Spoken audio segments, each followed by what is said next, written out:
بسم اللہ الرحمن الرحیم۔ علامہ غلام احمد پرویز صاحب کی مایہ ناز تصنیف انسان نے کیا سوچا، باب چہارم، حصہ اول۔ سیاسیات۔ مسلمہ فقر سلطانی بہم کرد، ضمیرش باقی و فانی بہم کرد، ولیکن العما از عصر حاضر کہ سلطانی بے شیطانی بہم کرد۔ سیاسیات۔ اخلاقیات میں ہم دیکھ چکے ہیں کہ اول تو اچھے اور برے کے متعلق مختلف انسانوں کے نظریات مختلف ہیں، اور جہاں اس باب میں نظری طور پر اتفاق بھی ہے وہاں بھی ضروری نہیں کہ ہر شخص اچھے کاموں پر کاربند ہو اور برے کاموں سے اجتناب کرے۔ یہ ظاہر ہے کہ انسانوں کو باہم مل جل کر رہنا ہے، جس کی وجہ سے ایک کا واسطہ دوسرے سے پڑتا ہے۔ اب اگر مختلف تمدنی امور میں تمام انسانوں کو ان کے اپنے فیصلوں پر چھوڑ دیا جائے تو معاشرتی زندگی محال ہو جائے۔ لہذا نظام معاشرت کے انتظام کے لیے ضروری ہے کہ کوئی ایسا انتظام کیا جائے جس سے انسانوں کے باہمی معاملات قاعدے اور قانون کے مطابق طے پاتے رہیں۔ اس نظام کا نام سیاسیات پولیٹیکا ہے۔ انگریزی لفظ پولیٹکس کے معنی ہیں پالیسی۔ پالیسی سے متعلق اور پالیسی کے معنی ہیں انتظام۔ پولیٹکس سے مراد، لہذا سیاست یا پولیٹکس سے مراد وہ شعبہ علم سائنس جو انسانی نظام باہمی سے متعلق ہے۔ اس موضوع پر فلسفیانہ بحث سے پہلے مناسب معلوم ہوتا ہے کہ پالیٹکس کی مختلف اصطلاحات اور اجزائے ترکیبی کا مختصر الفاظ میں تعارف کرا دیا جائے تاکہ اصل مبحث کے سمجھنے میں دقت نہ پیش آئے۔ یہ اصطلاحات اور ان کا مفہوم وہ ہیں جو آج کل مغرب میں رائج ہیں۔ نمبر 1، مملکت۔ سٹیٹ وہ بلند ترین معاشرتی ادارہ جو انسان کے تمدنی معاملات کو قانون اور ضابطہ کی روح سے سر انجام دینے کے لیے وجود میں آتا ہے، مملکت کہلاتا ہے۔ مملکت کے کم از کم اجزائے ترکیبی: الف آبادی، بے علاقہ، جیم وحدت نظام اور دال اقتدار اعلیٰ سوورینٹی ہیں۔ نمبر 2، حکومت گورنمنٹ اس مشینری کا نام ہے جو مملکت کے فیصلوں کو نافذ کرنے کا موجب بنتی ہے۔ نمبر 3، دستور کانسٹیٹیوشن اس مجموعہ ضوابط کا نام ہے جو الف مملکت کے نظام، بے تقسیم اختیارات اور جیم مختلف حکومتوں کے باہمی تعلقات سے اصولی بحث کریں۔ نمبر 4، قوم۔ نیشن کے تصور کی جامع تعریف مشکل ہے۔ انگریزی لفظ نیشن کا مادہ لاطینی لفظ نیٹس ہے جس کے معنی پیدائش ہیں، لہذا ابتداً نیشن کا لفظ ایک نسل کے لوگوں کے لیے بولا جاتا تھا۔ چنانچہ اب بھی بعض ممالک میں قوم کی تشکیل نسلی امتیاز ہی سے ہوتی ہے، لیکن سیاسیات حاضرہ میں نیشن کا مفہوم اس ابتدائی تصور سے وسیع ہو گیا ہے، اور اس سے بالعموم مراد ہوتی ہے ایک خطہ زمین میں بسنے والے انسانوں سے جو ایک حکومت کے تابع رہیں۔ واضح رہے کہ یہ مفہوم بھی جامع نہیں، عمومی ہے، اور نیشنلزم وطنیت سے مفہوم ہے۔ ان لوگوں کی وجوہ جامعیت نیشنلزم کے لیے بالعموم وہ شرائط لا ینفک سمجھی جاتی ہیں: ایک باہمگی گریگیریسنس اور دوسرے جذبہ بہمگی ایکسکلوسیونیس۔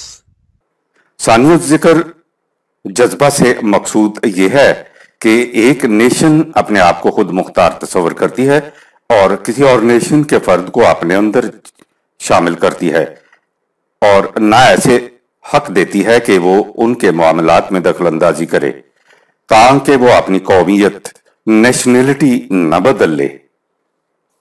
کسی مملکت کا مطالعہ کرنے کے لیے عام طور پر 3 راہیں اختیار کی جاتی ہیں۔ اول تاریخی، یعنی یہ دیکھنا کہ اس مملکت کا ماضی کیا تھا۔ دوسرے تحلیلی انالیٹیکل، یعنی یہ دیکھنا کہ اس مملکت کے موجودہ اجزائے ترکیبی کیسے ہیں۔ اور تیسرے